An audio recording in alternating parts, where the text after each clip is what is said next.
بسم اللہ الرحمن الرحیم۔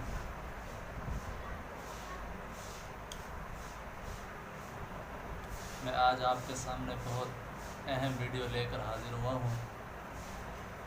میری ویڈیو یہ ہے کہ ہمیں رمضان کے اندر پورا دن کیا کرنا چاہیے، کون کون سے اعمال کرنے چاہیے۔ سب سے پہلا عمل تو یہ ہے کہ جب رمضان کی پہلی رات آئے،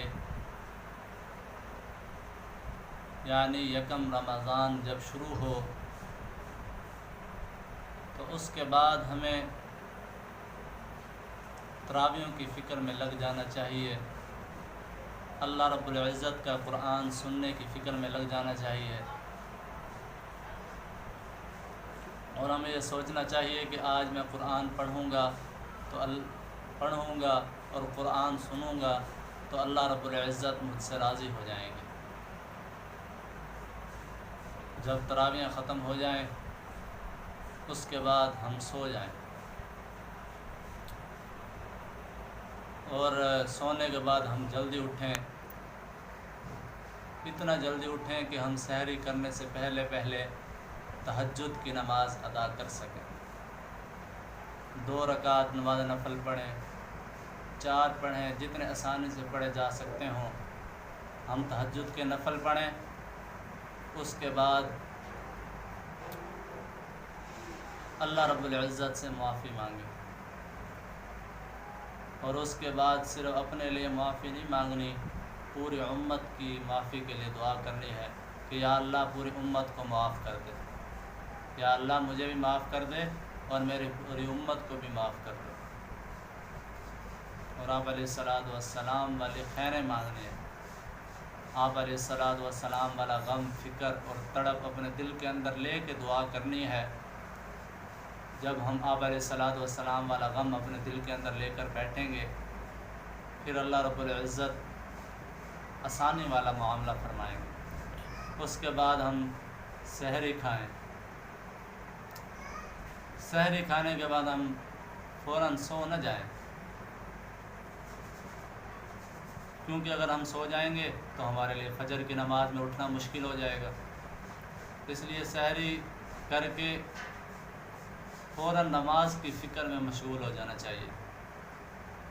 جب ہم فجر کی نماز پڑھ لیں اس کے بعد فوراً نہ سوئیں، پھر اس کے بعد ہم اشراق تک اللہ رب العزت سے معافی مانگنے میں لگے رہیں۔ جب اشراق کی نماز پڑھ لی،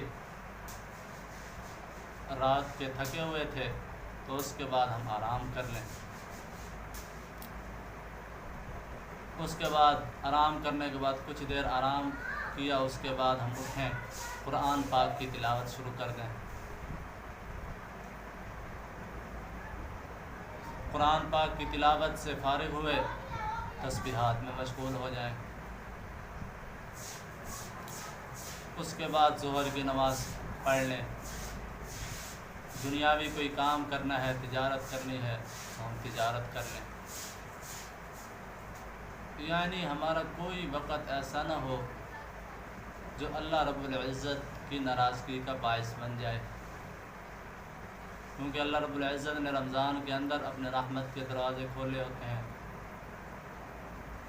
اللہ رب العزت اگر ہمیں پکڑنے پہ آ جائیں تو ہماری چھوٹی سی خطا پہ پکڑ لیں، اور اگر ہمیں معاف کرنے پہ آ جائیں تو ہماری چھوٹی سی نیکی پہ ہمیں معاف کر دیں۔ اللہ رب العزت بہت غفور الرحیم ہے، اس لیے ہم ہر وقت اللہ رب العزت سے معافی مانگنے کی فکر میں لگے رہیں۔ اس کے بعد عصر کی نماز پڑھ لیں، عصر کی نماز پڑھنے کے بعد اب ہم افطاری کی فکر کرنا شروع کر دیں، کیونکہ جب افطاری کا وقت ہوتا ہے تو اللہ رب العزت اس وقت بھی بہت زیادہ جوش میں ہوتے ہیں کہ آئے میرا بندہ مجھ سے معافی مانگے۔ اللہ رب العزت افطار کے وقت بھی تیار ہوتے ہیں، اللہ رب العزت ہر وقت معاف کرنے کے لیے تیار ہے، لیکن افطار کے وقت خصوصی معاف کرنے کے لیے تیار ہوتے ہیں۔ اللہ رب العزت کسی کی دعا کو رد نہیں کرتے۔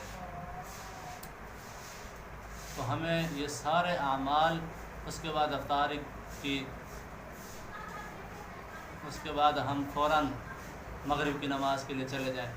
ہم افطار میں اتنا وقت ضائع نہ کریں کہ ہماری افطاری کرتے کرتے مغرب کی نماز ضائع ہو جائے۔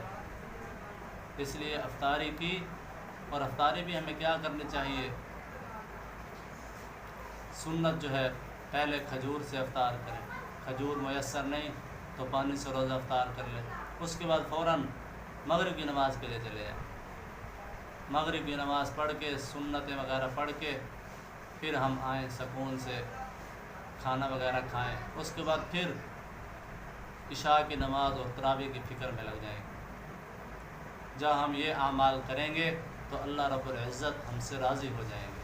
جب اللہ رب العزت راضی ہو گئے تو یہ سمجھ لینا کہ ہمارے لیے جنت کا فیصلہ ہو گیا، اور خدا نہ خواستہ اللہ رب العزت ناراض ہو گئے تو یہ سمجھ لینا کہ ہمارے لیے جہنم کا فیصلہ ہو گیا۔ ہم نے فیصلہ وہ کروانا ہے جو ہمارے لیے باعث نجات بن جائے، جو ہمارے لیے جنت میں جانے والا سبب بن جائے۔